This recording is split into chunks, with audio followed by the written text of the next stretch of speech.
Écoutez, donc nous sommes heureux de vous accueillir pour vous présenter Cisco ACI Application Centric Infrastructure. Alors, je resitue un peu le contexte. En fait, NIS a fait, nous avons la chance d'avoir une plateforme Cisco Nexus 9003 en Spine et Leaf, qu'on a eu l'occasion avec Karl de pas mal maniper et déployer. Et on vous propose de vous présenter ce qu'elle est capable de faire et techniquement, je dirais, les avantages à avoir ce type de solution. Donc, en fait, la démo va se présenter sous deux formes. On va d'abord dérouler un petit PowerPoint pour vous présenter les grands termes, la solution et indiquer un peu ce que l'on veut vous présenter. Et dans un deuxième temps, on aura un aspect un peu plus démo où on va vous démontrer en réel en fait ce que ça va vous apporter. Voilà, donc, Karl va s'occuper de présenter le PowerPoint et je m'occuperai de la démo. Karl, je te laisse. Donc, bonjour à tous. En fait, je vais vous montrer un PowerPoint qui permet en fait surtout de comprendre le vocabulaire, parce que c'est vrai que la différence par rapport à tout ce qu'on connaît, c'est surtout le vocabulaire. On n'utilise pas tout à fait les mêmes noms, et donc c'est un peu déroutant. Alors, quand on parle d'ACI, on parle d'ACI fabrique. C'est-à-dire que tout à l'heure, on parlait de spin et de spine et de leaf. En fait, on va parler d'une fabrique globale. C'est-à-dire qu'on ne va pas configurer les équipements un par un, mais on va bien configurer une fabrique entière. Donc en fait, pour ça, on utilise un contrôleur externe, c'est un serveur en fait, qui s'appelle APIC, donc l'APIC Cluster qu'on voit en bas. Donc nous en fait, ce qu'on va faire dans la démo, c'est qu'on va configurer une fabrique sur laquelle on va pouvoir attacher des serveurs, soit physiques, soit virtuels. On peut en plus connecter des firewalls, etc., mais nous on va pas le faire, on va se limiter aux serveurs. Alors, nous, ce qu'on connaît, c'est ce qui est à gauche. Donc, on connaît les VDC, les Virtual Device Context, on connaît les VRF, on connaît ensuite les VLAN, puis les Access Ports. Au niveau ACI, on a l'équivalent. Donc, on va parler de tenante. Un tenante, c'est une entité logique, exactement comme le VDC sur un châssis.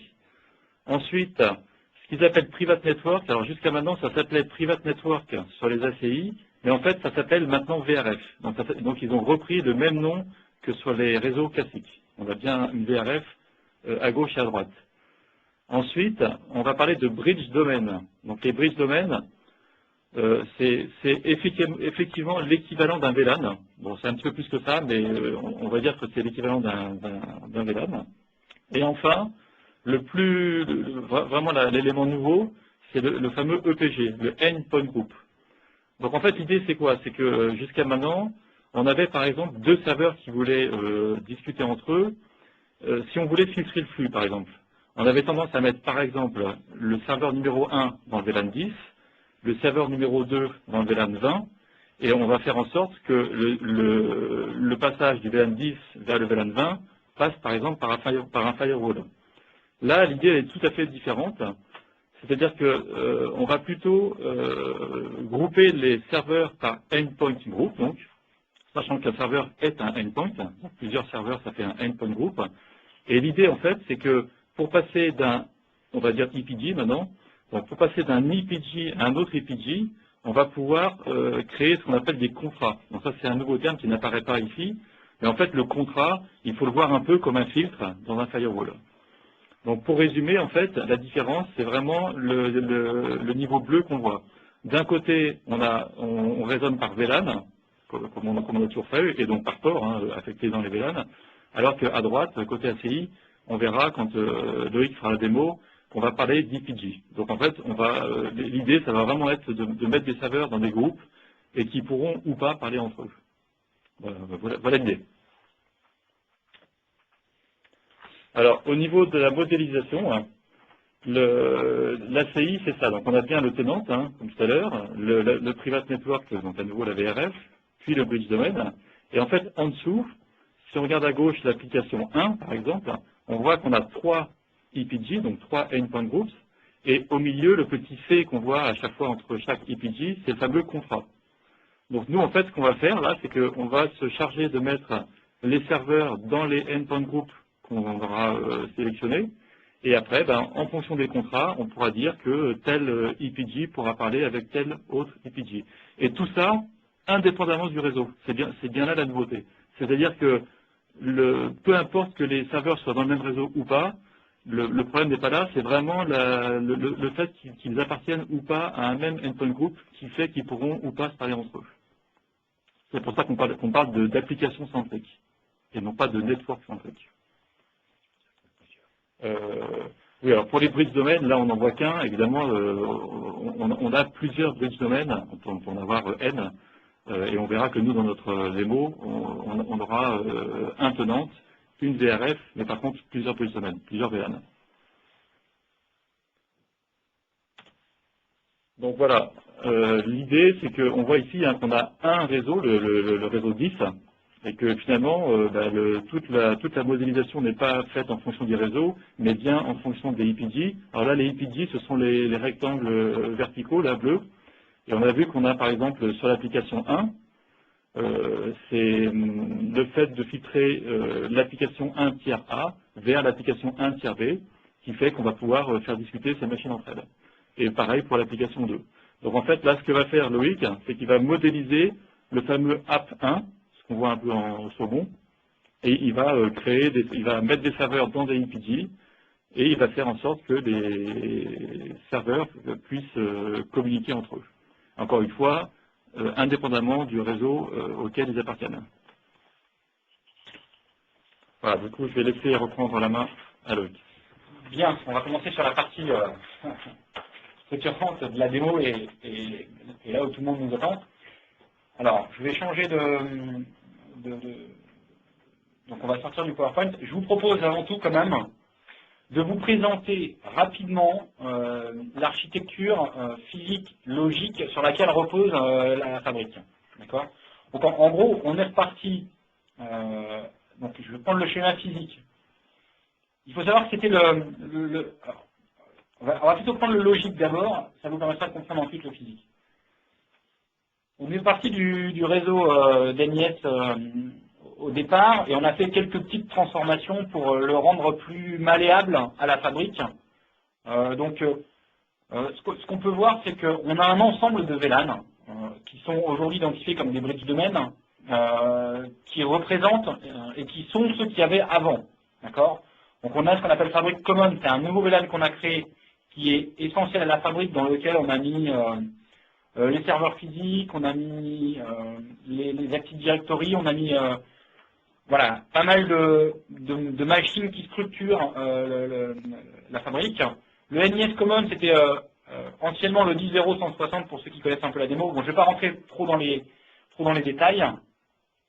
Le routeur RTG Info 3 reste le routeur du site. Néanmoins, la fabrique a fait le routage pour l'ensemble des bridge domaines qui sont configurés, hormis NIS Prod et NIS Infra, qui restent routés par le routeur. On a étendu l'ensemble des VLAN de la fabrique parce qu'aujourd'hui, on a encore des serveurs qui sont connectés sur le routeur RTG Info 3 et donc qui nécessitent que l'ensemble de ces VLAN soient propagés entre la fabrique et le routeur. Donc on a à la fois sur les liens du niveau 3 et à la fois du niveau 2. D'accord. On a créé un réseau d'out of band, vraiment mais totalement dissocié de la fabrique, et c'est par ce réseau-là qu'on adresse la PIC, qui lui va envoyer ces informations via les interfaces in-band. D'accord. Mais l'out-band, c'est-à-dire l'ensemble des requêtes que l'on va émettre depuis la PIC sont faites en out of band, ce qui nous permet, si vraiment un jour la fabrique ne fonctionne plus, de pouvoir continuer à la piloter et de résoudre les problèmes qui vont bien. D'accord. Donc le réseau physique, ce qu'on voit, c'est qu'on a bien les spines et les leafs. En fait, aujourd'hui, les spines, ce ne sont que ce ne sont que l'arête de la fabrique, c'est-à-dire qu'elles ne connectent que des lifs. Nous ne verrons jamais autre chose connectée sur des spines. Ce ne seront que des lifs. Vraiment, je dirais le point central de la fabrique, ce sont ces lifs, et on peut considérer cela comme un très gros switch sur lequel on n'a que des ports et on va configurer des ports. On va configurer des ports pour connecter des serveurs, on va configurer des ports pour connecter des switches, on va configurer des ports pour connecter des fabriques interconnect, pour connecter des baies de stockage, pour connecter des firewalls, pour connecter des routeurs, et on va jouer sur un aspect déclaratif, hein, c'est-à-dire qu'au sein de la fabrique, on va déclarer tous les objets. D'accord ? On va déclarer qu'on fait du VPC, on va déclarer qu'on fait du static aggregation, on va déclarer qu'on fait juste un port access quand c'est un serveur physique et qu'on a un Windows dessus. On va faire du trunk lorsqu'il s'agit d'une VNX, d'une baie de stockage ou autre. Hein. Donc c'est vraiment un aspect déclaratif. Et ensuite, on va monter plus haut dans la couche où au sein de la fabrique, on va définir des application profiles. Ces application profiles, en fait, vont englober, je dirais, le côté un peu aujourd'hui abstrait, mais qui va vous permettre de définir notamment les contrats. Donc, je vous propose de vous présenter, l'application, la PIC. Donc la PIC, je vais me mettre en mode... Ah oui, alors attendez, je change mon écran.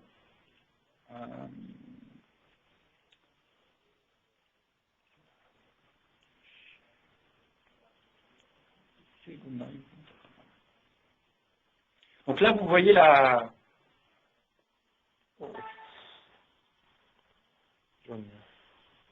Ça doit apparaître normalement. Voilà, donc on arrive, on se connecte. Bon, c'est un petit peu long, mais voilà. Donc, au premier login, alors, on a un message en rouge. Ce qu'il faut savoir lorsque l'on met en place une fabrique ACI, il faut au minimum en production 3 APIC pour une synchronisation à 100% des confs au sein de l'APIC, du cluster d'APIC. D'accord ? Donc là, ce qu'on peut voir, c'est que la fabrique, elle va bien. C'est-à-dire qu'elle est à 100% et j'ai pas d'erreur. D'accord ? L'APIC 1, il est available. Donc, on va pouvoir aller configurer finalement l'application profile. Donc, si je reprends un peu le PowerPoint et je vais le mettre sur la bonne fenêtre, ce que l'on va créer aujourd'hui, c'est ici, ils appellent APP1. Donc, APP1, c'est un container dans lequel je vais venir inscrire des EPG, des endpoint groups, qui vont être liés, ces endpoint groups, à des bridge domaines. D'accord ? Et ces bridge domaines, aujourd'hui, pour faire simple, ça va être le VLAN. C'est l'entité qui va porter le réseau. D'accord ? Donc, je vais dans mon tenant, dans la partie tenante, et là, on voit qu'il y a plusieurs tenants. Donc, il y a le tenant common, qui est le tenant global, où il y a toute la conf NIS qui est inscrite, et il y a le tenant démo ACI. D'accord ? Dans ce démo ACI, pour faire le rapprochement avec un peu la présentation PowerPoint, on a différents sous-menus qui nous sont proposés, et on a notamment le sous-menu networking. Et bien, c'est dans ce sous-menu où l'on va aller définir là où les VRF, le ou les bridge domaines, les routeurs externes et l'interconnexion routée avec l'extérieur. C'est ici qu'on va les définir. Donc on a déjà fait ça parce que c'est pour aller plus vite. Donc on a créé une VRF qu'on a appelée démo ACI et on a créé 2 bridge domaines qu'on a appelés DB et Web App. D'accord ? Maintenant, on va aller créer finalement ce rectangle, ce container orange qu'on appelle application 1 avec les endpoint groups. D'accord ? Considérons qu'on a créé des bridge domaines DB et app. Je vais créer un application profile que je vais appeler Loic Lab et deux endpoint groups que je vais appeler DB et web app que je vais lier avec le bridge domain. Et le bridge domain est celui qui porte le réseau. D'accord? Où est-ce qu'on le voit? C'est dans le bridge domain, dans mon déclaratif. Ici, je dis que je suis connecté à la VRF démo ACI. En L3 configuration, j'ai défini le subnet et la gateway en fait du VLAN. Donc le 192, 168, 110, 254, c'est la gateway. D'accord? Et voilà, c'est là où en fait on définit le profil du bridge domain. D'accord? Et dans le deuxième, web app, il y a une petite différence, c'est que nous, dans le subnet, on l'a advertise externally. Si on crée le routage qui n'est pas créé aujourd'hui, il serait automatiquement annoncé dans l'OSPF. D'accord? Donc maintenant, on va aller créer l'application. Donc on va créer une application. Donc pour créer une application, on clique droit sur le sous-menu Application Profile, on fait Create Application Profile. Donc là, on va nommer l'Application Profile. Donc l'Application Profile, là, on va l'appeler app démo ACI. D'accord? Et c'est là où on va créer les EPG. Donc je vais créer, on a dit, deux EPG. Donc le premier EPG, je l'appelle DB. D'accord? Et j'y affecte le bridge domain DB. D'accord? Les autres points, on verra ça après. Je vais créer un deuxième EPG que je vais appeler web app et je l'affecte dans le bridge domain web app. D'accord? Là, je fais update. Donc là, j'ai défini les grandes lignes de mon application profile. J'ai créé le nom, j'ai créé deux EPG sur lesquels j'ai affecté deux bridge domain et donc j'ai affecté deux VLAN.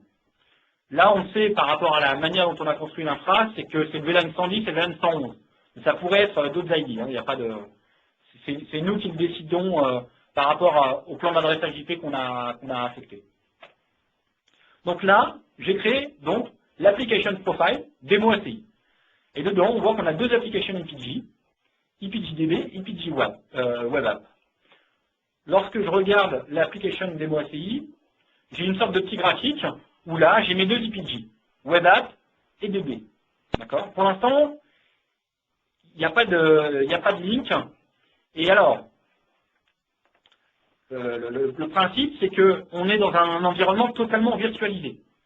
Donc, on ne va pas affecter de machine physique, on va y affecter un domaine virtuel. D'accord? Donc, on a créé, pour ce faire, un vCenter. Donc, je vais vous montrer ici. On a un vCenter qu'on a appelé DCACI. Alors, attendez, ça, c'est pas encore totalement, voilà. On l'a appelé DCACI. On l'a appelé Cluster ACI, dans lequel on a affecté 6 ESX. Il y a les deux ESX qu'on a directement connectés sur la fabrique. On a deux ESX connectés sur des fabriques interconnect. Et on a deux ESX connectés sur le routeur RTG Info. D'accord? Et donc, lorsqu'on regarde la mise en réseau, aujourd'hui, on n'a que les informations liées au common. D'accord? Donc le common, c'est l'ensemble du tenant qui fédère la fabrique et qui apporte les services d'infrastructure à la fabrique. Donc, l'objectif, en fait, c'est qu'on ait des ports groupes qui viennent s'inscrire dans le vCenter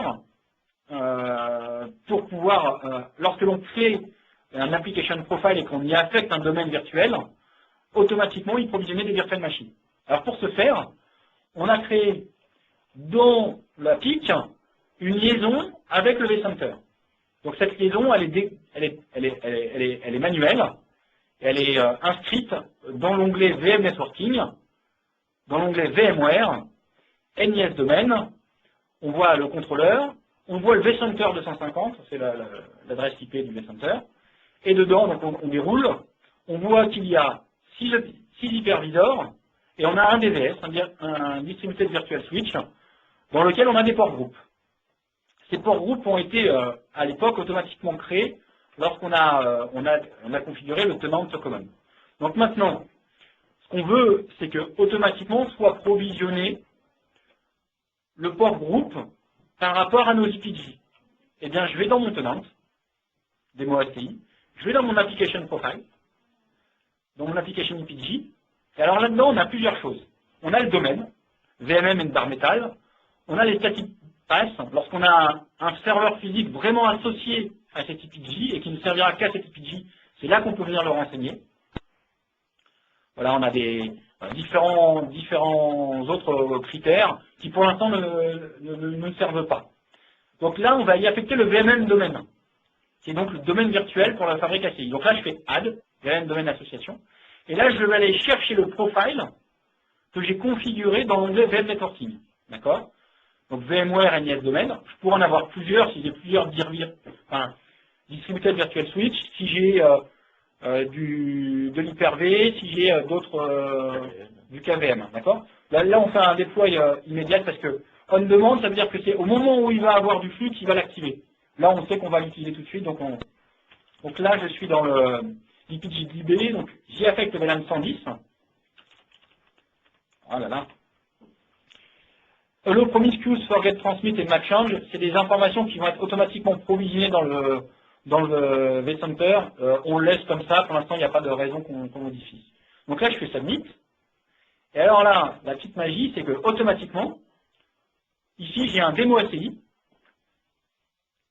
app démo ACI DB qui vient de s'être créé. Donc j'ai un port groupe. Dans ce port groupe, quand je vais dans les paramètres, automatiquement il y a affecté le VLAN 110. D'accord? Et il y a affecté après les informations du DV switch, c'est donc les interfaces physiques des serveurs qui sont connectés, donc des ESX1 à 6. D'accord? Donc maintenant, si je mets une virtuelle machine, donc je vais dans Hôte et Cluster, si je mets une virtuelle machine dedans, donc PC 1 démo ACI, donc je modifie les paramètres. Donc aujourd'hui, l'adaptateur réseau de la virtuelle machine, il est dans VM Network. Moi, il ne fonctionne pas, il est connecté à rien. Je vais aller le provisionner et le mettre dans démo ACI, app démo ACI DB. D'accord? Donc cette virtuelle machine va être dans l'IPG DB. Je fais OK. Si je me connecte dessus, donc on va se connecter dessus, vous me dites si je vais un peu trop vite. Voilà, donc là on a lancé le Windows, c'est un Windows 5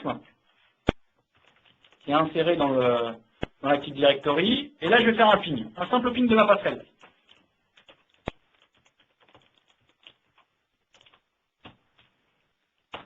Et donc, ah super. Ah, c'est parce qu'elle n'est pas encore, c'est pas encore. Bon, je vais aller créer le deuxième port groupe. Du coup, on va attendre que le réseau se trouve. Je vais aller créer le deuxième port groupe, donc le web app. Je vais y affecter de la même manière le VMM domaine,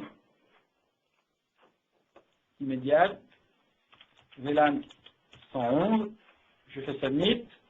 Si je vais, pareil, dans mon vCenter ACI, dans ma mise en réseau, eh bien, on voit bien que le deuxième est arrivé. D'accord? C'est pareil, je vais aller y affecter une virtuelle machine, PC2 démo, je modifie les paramètres, l'adaptateur, je le mets dans Web App, je fais OK, terminé.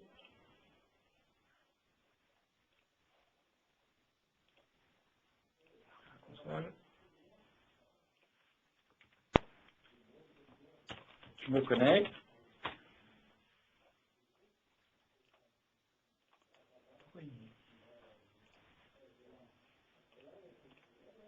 Alors, ça semble être un problème de DHCP.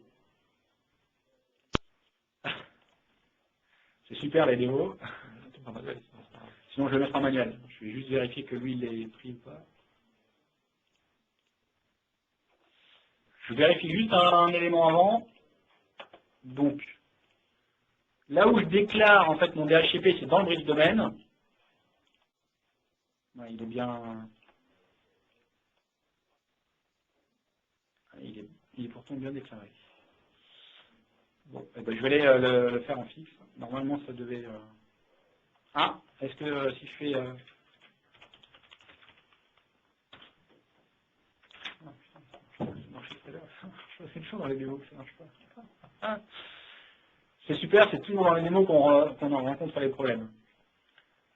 Donc, je vais modifier mes paramètres.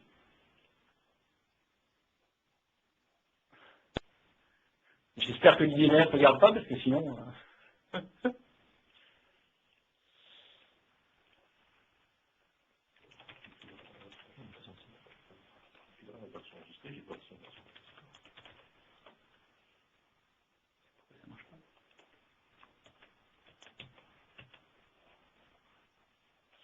Alors, on va faire un truc plus simple. Je fais peut-être du Windows. Je pense que c'est plus simple de faire quelque chose comme ça, parce que... On va redémarrer l'invité. Du coup, je vais juste vérifier que mon serveur DHCP, il est bien actif. Invalid faute.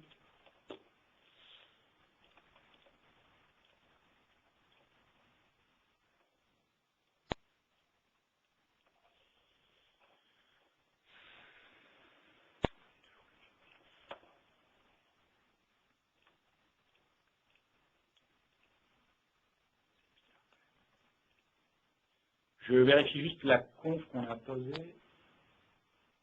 Web app.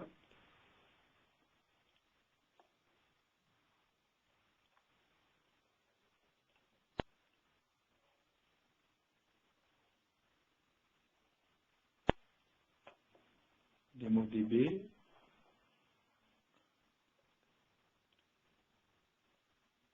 Web app. Donc là, en fait, je vérifie que mon IPG soit bien affecté au bridge domaine que j'ai créé plus bas. Je vérifie que mes DB soient bien affectés à la VRF.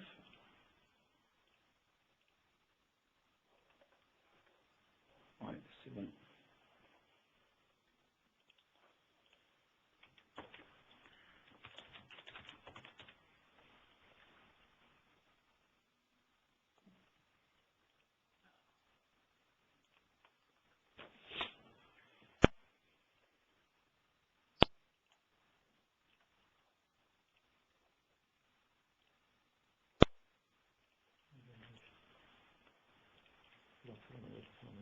D'accord. C'est leur manuel, ils vont parler de PHP. Ils ont changé le problème.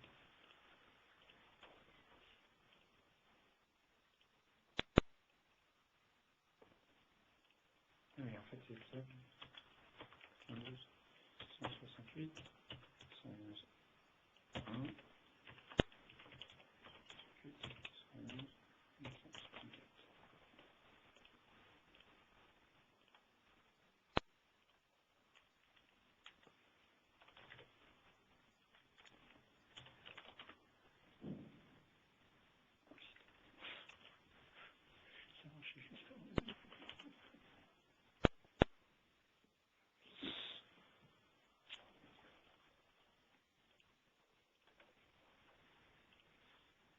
Ouais, c'est ça, en fait, il faut que je le reboote. Lui, il n'a pas été rebooté.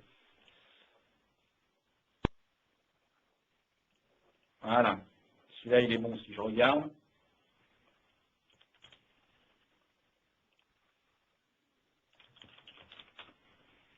Il a bien pris son adresse IP depuis un serveur DHCP.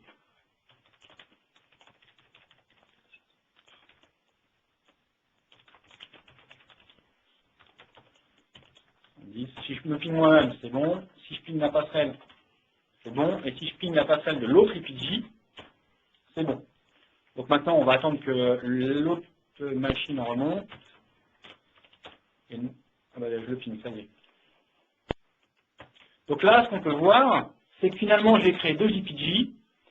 Et dans ces IPG, je peux dialoguer. Donc je pourrais très bien mettre X serveurs dans un IPG, X frontaux dans le premier, et puis après régler avec des règles assez fines. Et c'est ce que je vais vous montrer, c'est que finalement, en répartissant dans ces deux réseaux les serveurs, on peut très rapidement provisionner des règles de sécurité qui vont filtrer de manière graphique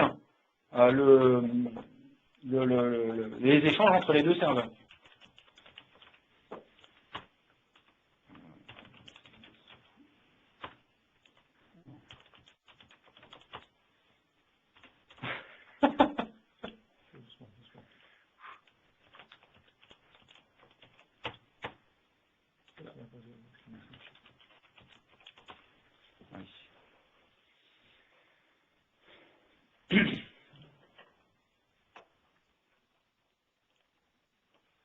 Là, on va vérifier que ça soit pareil, qu'on ping bien de chaque côté.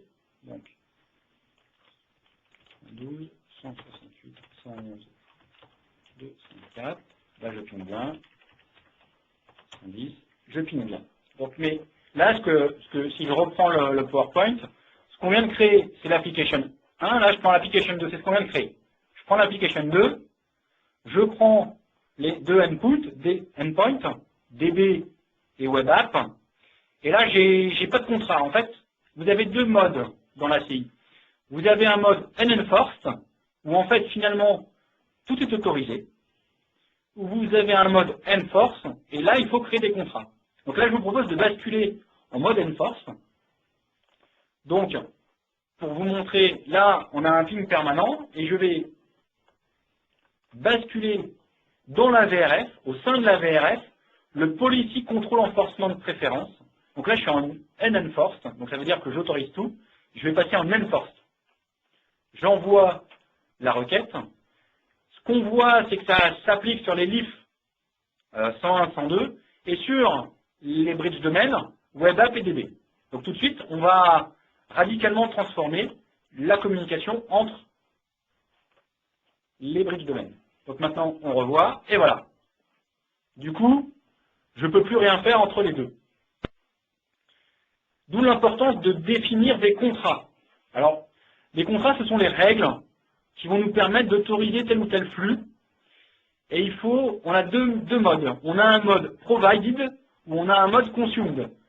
Donc on a un application, un IPG qui va le provider et on a un IPG qui va le consommer. Et il sera réversif. C'est-à-dire qu'une fois qu'on l'a fait dans un sens, il est valable pour l'autre sens. Ce n'est pas une obligation. On peut définir un sens et définir un autre sens. Il faut juste créer deux contrats. Donc, je vais vous montrer comment on va créer le contrat. Donc, finalement, je vais dans ce qu'ils appellent dans le sous-menu Security Policies. Dans ce sous-menu, j'ai plusieurs types de contrats. J'ai ce contract, taboo contract, imported contract et filters. Les imported contract, ça sert dans le cas où on s'appuie sur des ressources qui sont dans une autre VRF, et notamment dans la VRF common. Donc là, je vais créer un contrat. Je vais l'appeler OK Ping.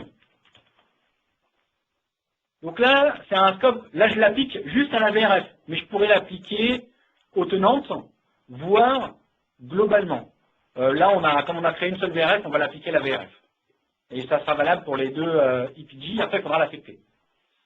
Donc ensuite, on crée un objet dans lequel on va déclarer les filtres. Donc finalement, l'objet, je l'appelle pareil, OK Ping. Donc c'est là où on voit qu'on peut l'appliquer dans les deux directions. Et donc si on décoche ça, ça veut dire que si on l'autorise dans un sens, dans l'autre sens, il faudra refaire un autre contrat. Et donc là, je vais aller appliquer le contrat filter. Alors, le ping, c'est un truc commun à l'ensemble de la fabrique, qui est déjà déclaré. Donc je vais l'utiliser, je vais prendre le default, c'est le ping ICMP common. Je fais update. Je pourrais le créer, le filter, mais bon là, comme il existe déjà, je n'ai pas besoin de le recréer. Je fais OK, je fais submit. Alors là, qu'est-ce qu'on a fait? On a juste créé le contrat. Maintenant, il faut appliquer ce contrat. Donc là, je vais dans mon application profile, dans mes VPG, et donc le DB va provider le contrat, c'est-à-dire qu'il va rendre possible le ping pour tous ceux qui vont consommer ce contrat. Donc je vais dans contract, je clique, et là je fais hide provided contract. Donc je sélectionne le démo ACI OK Ping. Bon, je ne mets pas de label, on pourrait pour définir précisément quand on est dans un environnement de prod où il y en a beaucoup, bon, le nom par lui-même là est la démo, quoi. Et ensuite, si je regarde là, si je le provide juste, le ping continue à ne pas fonctionner. Maintenant, il faut que je le fasse consommer par l'autre IPG. Donc je retourne dans mon web app, dans mon contract, et je consomme le contract. Je consomme OK Ping, je fais submit. Et voilà. On a défini un contrat, on a défini deux réseaux, qui fonctionnent et qui sont automatiquement provisionnés dans un vCenter. Finalement, le jour où l'administrateur système va vous dire, ben, vous, petit monsieur administrateur réseau, j'aurais besoin de deux réseaux et j'aurais besoin que du ping fonctionne entre les deux. Ben, en allant sur l'APIC, vous créez un application profile, vous créez deux IPG, vous affectez à deux briques domaines, et lui, automatiquement, vous allez lui affecter dans ces briques domaines le VMM, et automatiquement, l'ingénieur système verra apparaître les ports groupes et pourra y affecter ses machines. Voilà, à peu près je dirais une démo standard qui montre en fait les capacités de et tout ça, je n'ai rien, alors ce n'est que du déclaratif. Ce que je peux vous montrer pour quand même vous montrer que il faut déclarer certains items. Quand la fabrique est en construction, on a un onglet fabrique, et c'est là où on va user du déclaratif pour définir en fait tout ce qui est physique. Donc lorsque je vais dans les access policies, ce sont toutes les règles où vous allez définir les objets qui vont vous permettre de configurer les ESX. Donc là, vous avez les switch policy. Finalement, switch policy, c'est là où vous allez déclarer les switches. Donc là, j'ai créé 3 profils. Donc vous avez des profils unitaires et des doubles profils. Les profils unitaires, c'est lorsque vous avez par exemple un seul lien qui est connecté sur un seul LIF. Vous utilisez un profil de switch unitaire. Lorsque vous avez LIF 101 et LIF 102, ça veut dire que vous allez provisionner du VPC. Finalement, vous allez avoir deux ports identiques sur le même LIF et vous allez faire de l'agrégat VPC. D'accord? Donc comme nous, on n'a pratiquement que ça, dans les interfaces policy, on crée des profils d'interface. Et là, on est pareil. On a créé des interfaces profile par LIF et des interfaces profile lorsqu'il y a un doublon de LIF. Donc là, nous, on a créé, vous voyez, une interface profile dans laquelle on y a affecté plusieurs ports. D'accord? Et à ces ports, on y affecte des règles. Donc là, je vais vous prendre par exemple, et là, vous allez très vite comprendre la règle, ce que c'est. Je vais dans mon policy group, je prends ESX1 VPC policy group, et dedans, qu'est-ce qu'on crée? On donne des règles de CDP, de LLDP, de spanning tree, de port channel.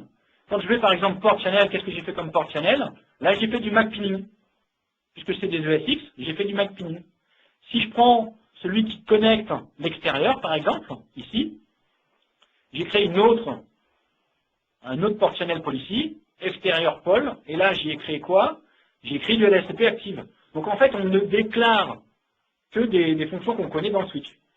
Mais c'est déclaré de manière via une interface graphique, et c'est automatiquement poussé sur les LIF. Ce qu'il faut savoir, c'est lorsque vous déclarez ces objets-là, vous ne configurez que les LIF. Après, automatiquement, l'APIC va approvisionner les VXLAN pour bouger de LIF en LIF, mais vous n'aurez jamais à créer de règles sur les spines. C'est la fabrique qui va les créer automatiquement. Et lorsque je regarde l'inventory, par exemple, donc là, déjà, on a la topologie de la fabrique. Donc nous, on a 2 spines, 2 LIF, un APIC.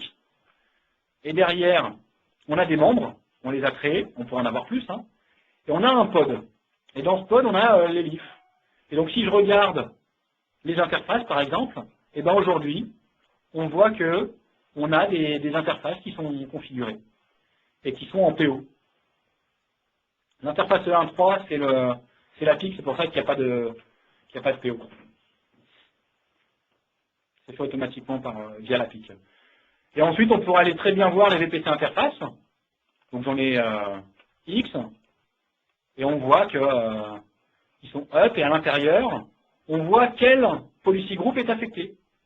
Donc là, en fait, je sais que l'ID 1 du domaine VPC 10 connecte le PO2 et qui connecte le switch extérieur. EXT pour moi c'est extérieur, c'est VPC, c'est la policy group du VPC extérieur. Il est connecté et on voit les VLAN alloués. Voilà. Bah, si vous avez des questions, écoutez, on est là pour y répondre. Ça fait peut-être beaucoup de choses à... Ah, on est passé à 99. Bon, je vais voir s'il y a un page 3.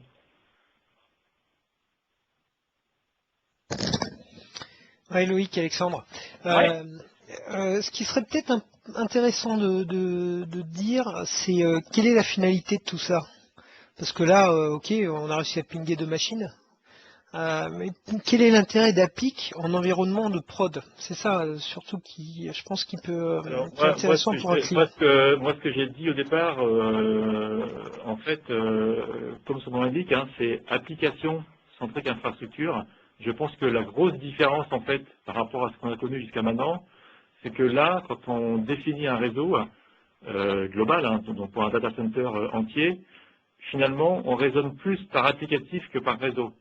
C'est-à-dire que, comme je le disais tout à l'heure, en fait, la finalité, c'est de dire que, par exemple, quand on va discuter avec les équipes applicatives, un système, eux, ce qu'ils vont vouloir, ce qu'ils vont nous définir, c'est leurs besoins. C'est-à-dire que eux, ils vont dire, je veux que les serveurs Toto, du groupe Toto, puissent discuter avec les serveurs du groupe Titi. C'est tout ce qu'ils vont nous dire.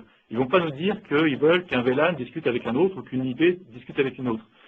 L'idée de l'ACI, c'est de faire la même chose. C'est-à-dire que on essaye de ne pas discuter réseau, mais on essaye de configurer quand même des équipements réseau avec des termes système, d'où les fameux IPG.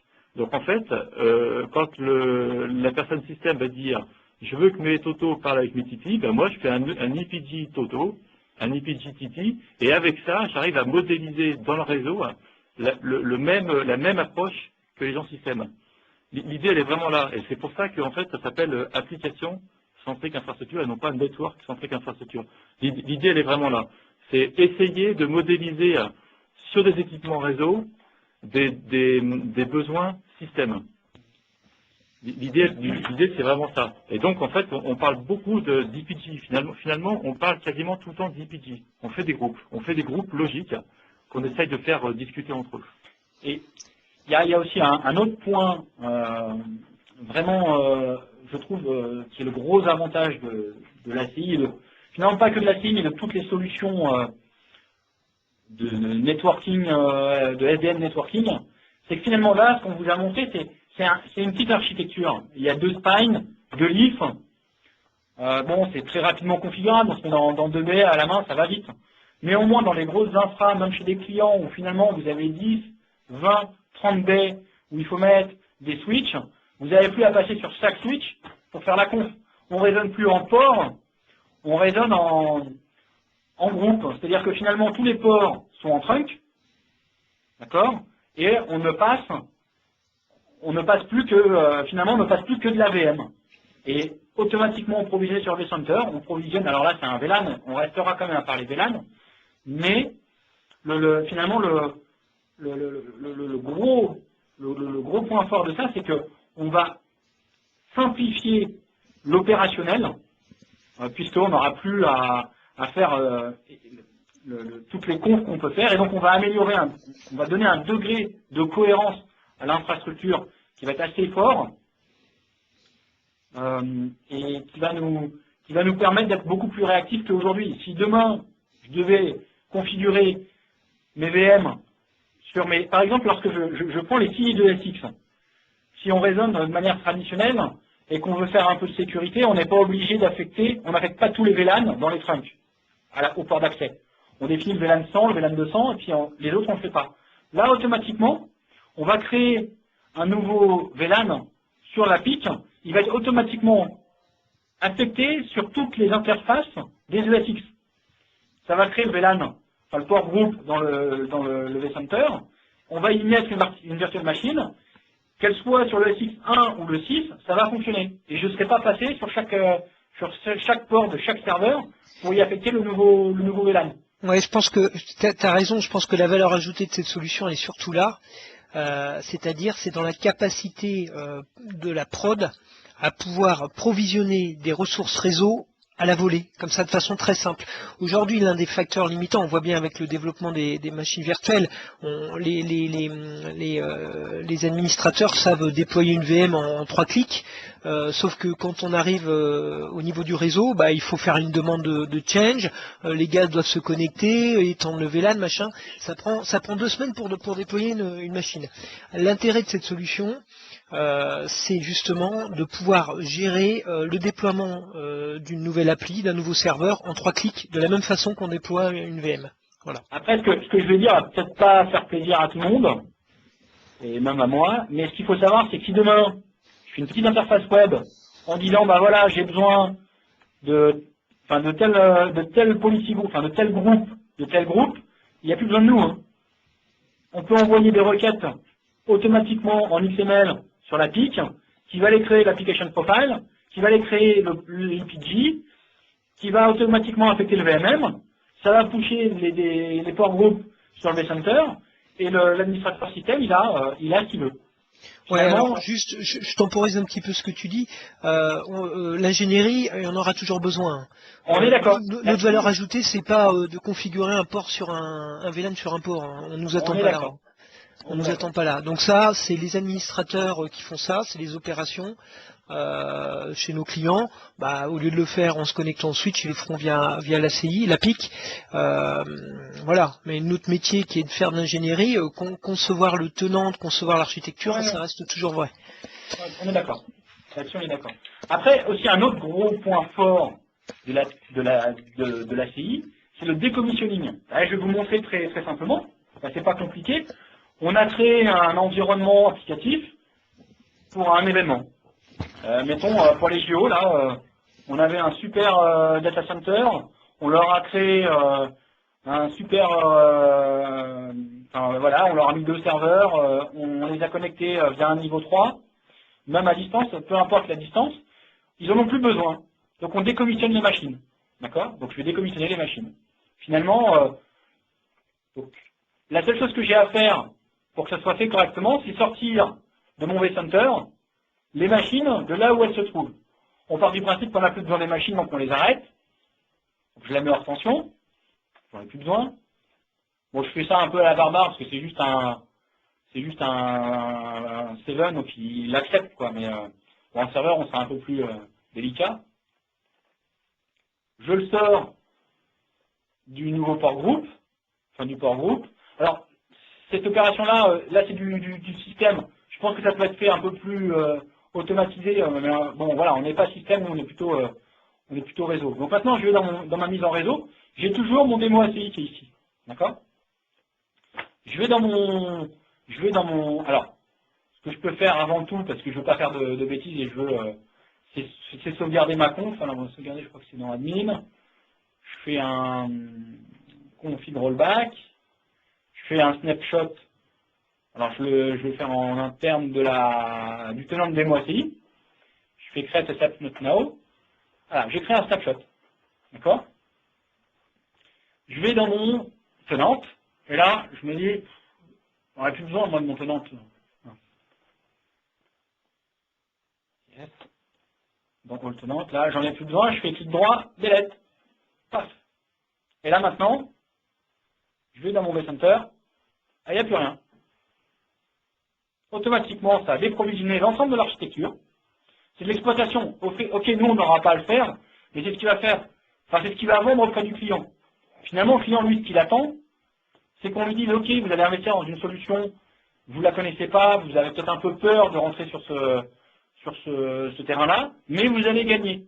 Vous allez gagner parce que vous allez avoir moins d'opérations techniques à faire. Alors, ça fera perdre du travail aux techniciens, mais il y en aura toujours besoin d'un. Donc voilà. Alors après, on a un petit technicien là et on a fait une erreur et il fallait pas le faire. Il fallait pas supprimer le démo ACI. Normalement, mon rollback doit me permettre de le restaurer. Alors, je prends. Par contre, config rollback. Comme j'ai plus mon tenant. Il m'a supprimé la conf aussi.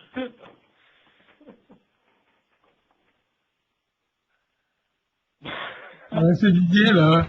Vous m'entendez? Bon, là, Oui. Ouais.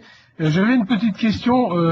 Physiquement, on a besoin de quoi au minimum pour avoir un système ACI?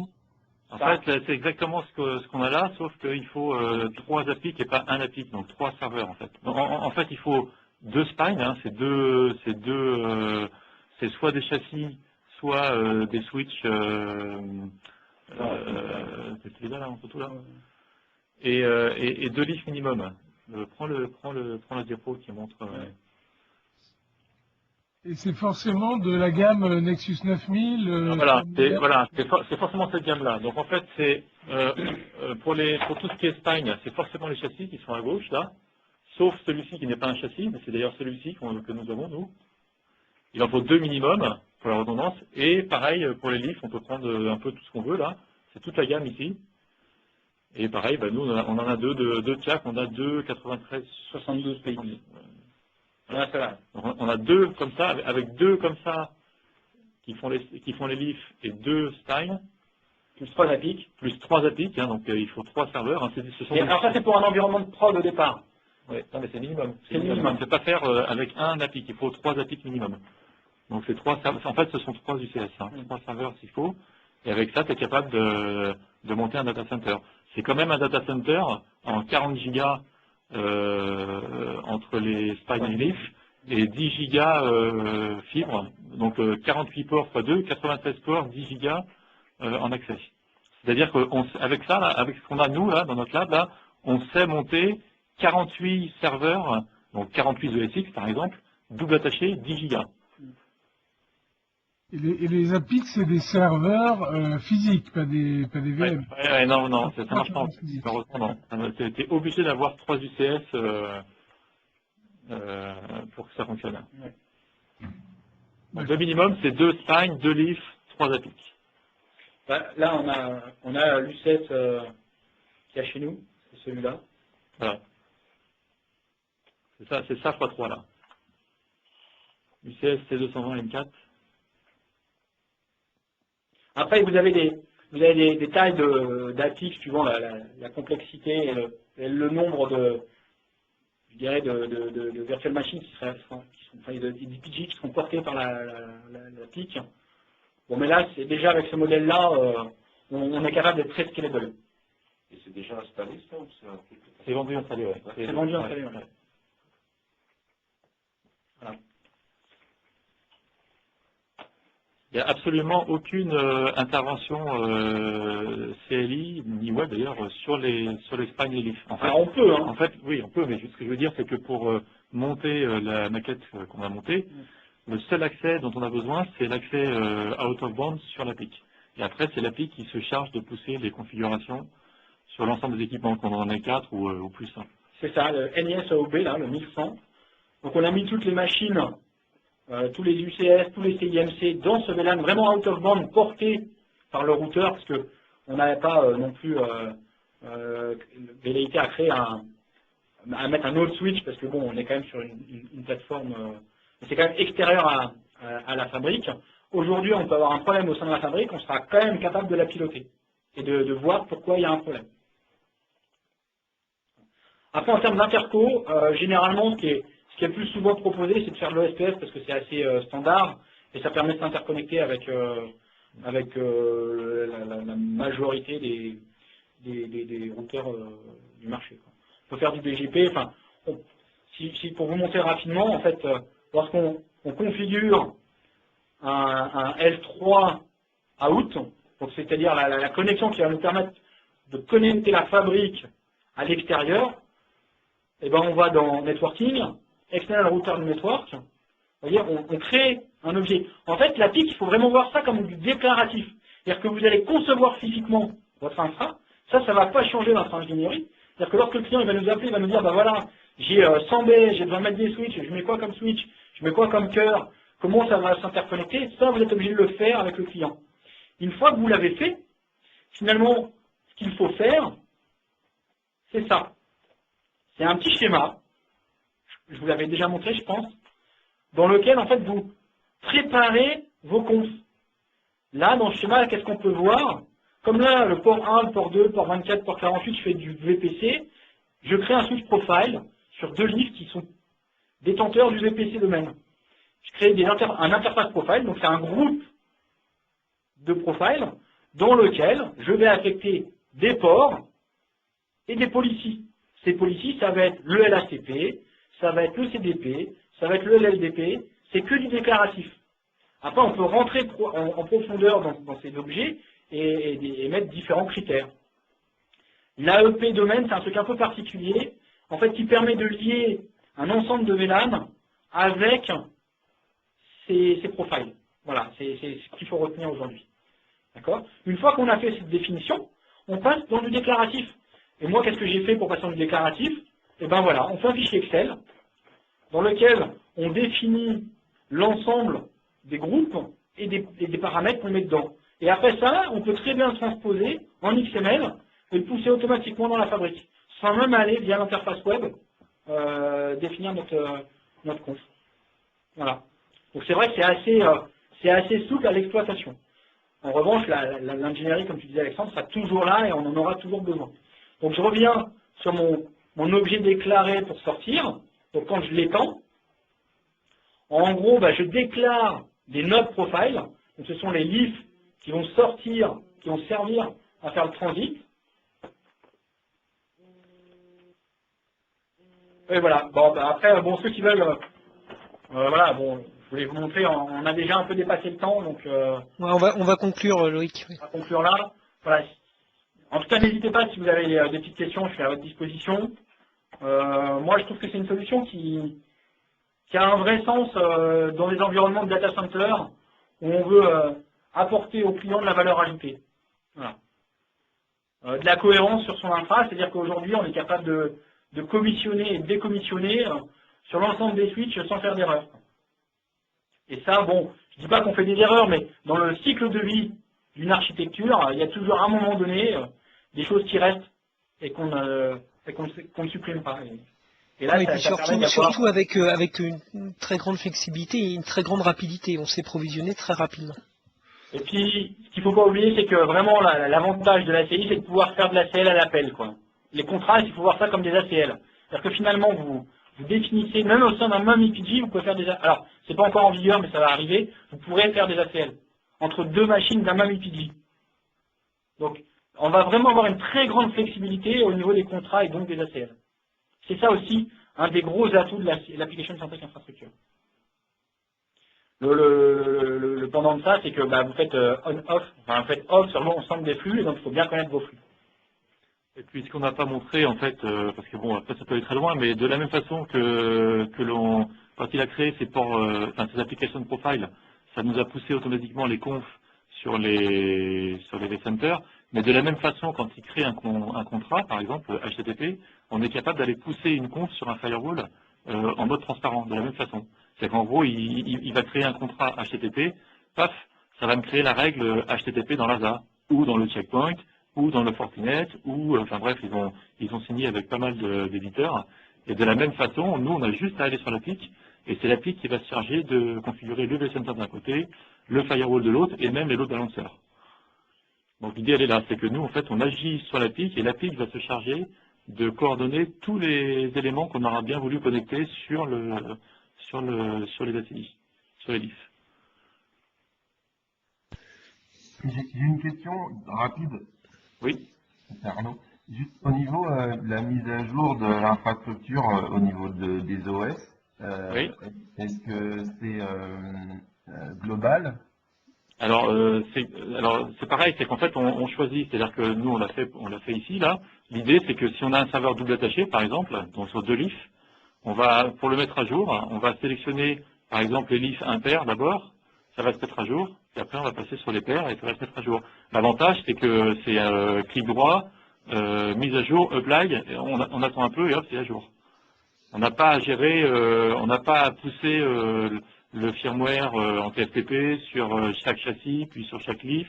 On a juste à cliquer sur le dessin que Loïc nous a montré sur la PIC. On clique sur la LIF qu'on veut bien mettre à jour, clic droit, upgrade, apply, paf, et c'est terminé. Donc nous on l'a fait, on l'a testé.